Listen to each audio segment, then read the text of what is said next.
Whenever I first boot up my computer in the morning, I'm going to be using the FAA's TFR list, and this is going to tell me basically all of the big red zones here are where you cannot fly, or there's certain restrictions in these areas. The next thing that I'll always use is the National Weather Service. I currently have my location for my weather point turned in, so Pembroke. And here I look at when rain is going to come, so when I can fly. I can't fly when there's rain, especially can't fly when there's thunder. And I also really like to know what my wind is. So right here, I'm up to 10 miles per hour, so that's pretty reasonable to fly.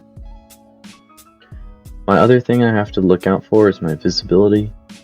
So if this visibility marker is down to 1, 2, or 3. 3 I'm okay with. I'm legally allowed to fly, but anything below that is really bad. So I want about as much visibility as I can to fly safely.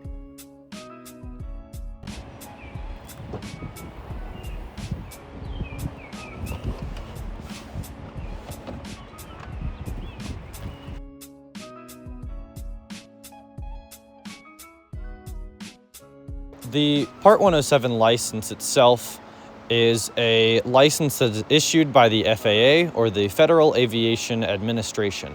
It allows me as a drone operator to get paid for commercial work. It also provides a lot of regulations and restrictions and puts them on me to keep all aircraft that are already in the air safe, and me as the pilot and my drone safe.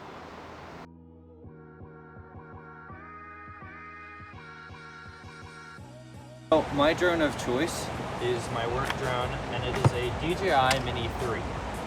This company, DJI, integrates a remote ID module into all of their drones, and this is just like a car, as in you have a license plate on your car and you have a license plate on your drone, so that authorities know what is flying in the air at what time and where. Now, whenever you also have a remote ID module and you fly for Part 107, you must register it just like a car. And this is where I have a license plate on my drone, sort of, but it's a sticker that shows the remote ID and the registration number along with my phone number. So in the case of an emergency of the drone flying away, or it crashes and it falls and someone else finds it, they can return it to me or just give me a call about it. Now, this remote ID is integrated into a lot of drones, but some drones don't have it on it. You must have remote ID in order to fly and be safely in the airspace.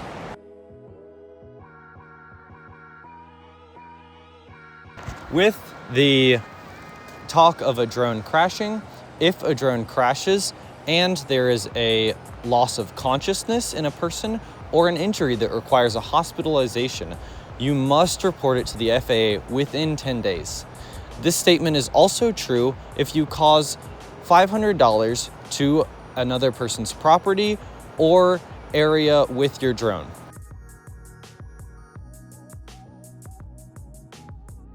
The drone world being very vast and far, and me being able to take this drone up to 5 miles away from me, if I have the right conditions, this could also pose the question of what happens if you can't see the drone? Well, if I can't see the drone, that is against federal regulation. I must maintain a visual line of sight from me to the drone throughout the entirety of flying.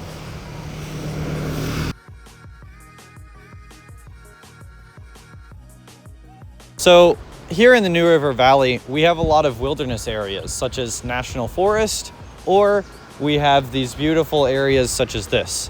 This is not considered a wilderness area, but on a lot of maps, with aviation maps, there will be dotted lines around a certain area, and most typically those are national forests. Now, national forests are a great way to keep our wilderness wild and our animals still free. and happy to live. With the use of drones, we also have to be very careful of the wilderness areas.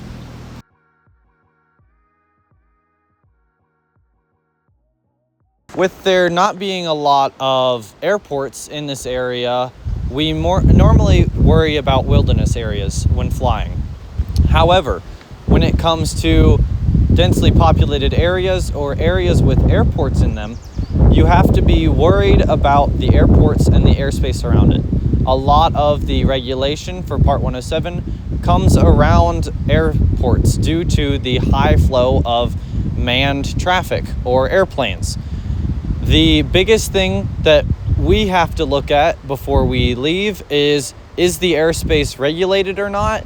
And if it's unclassified or Class G airspace, that allows us as a drone operator to go fly simply.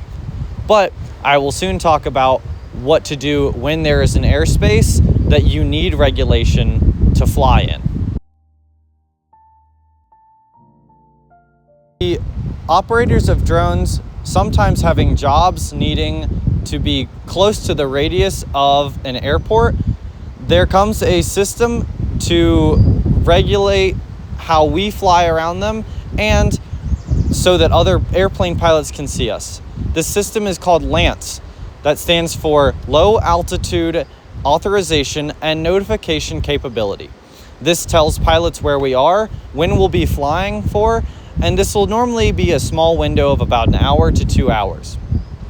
This system allows us to be authorized and not harassed by Federal Aviation Administration officials whenever we're on the ground and we have permission to fly.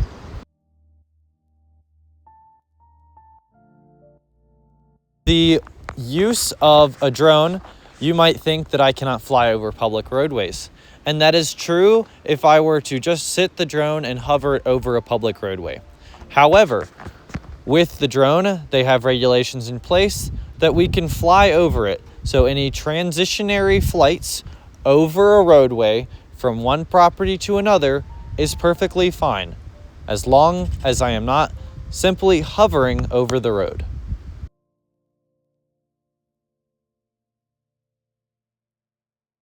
On the topic of places I can't fly, a perfect example of this is Jefferson National Forest. Jefferson National Forest is right behind me in this mountain range. This is one of the few places that I cannot fly. Now, certain local places will have no-fly zones, just like college campuses or prisons. All prisons are no-fly zones for obvious reasons. They don't want prisoners smuggling in fun things. But other than that, there's not many no-fly zones for drones.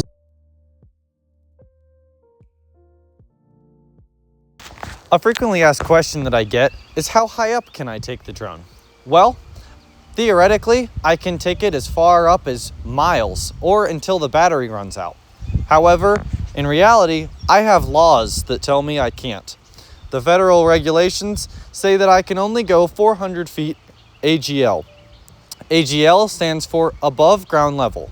Now, whenever I have a flight map that I look at, I can see obstacles in the area that are labeled as farther above ground level. I can then take the drone and fly 400 feet above where the top of that obstacle is, unless there is a restricted airspace that tells me otherwise.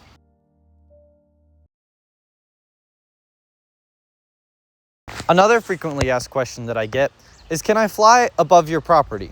Well, yes, I can, because technically you don't own the airspace that is above your house.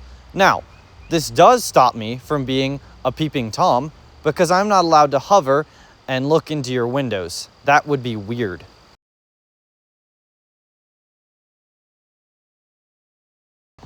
Now, what's not weird that you, as a landowner or homeowner, cannot shoot my or anyone else's drone out of the sky. That is listed as a federal crime in Title 18 under Code 32 or the Aircraft Sabotage Act. You, as a landowner, cannot shoot a drone down or any aircraft for that matter, and you will be fined with up to $100,000 or is sentenced of up to 20 years in federal prison.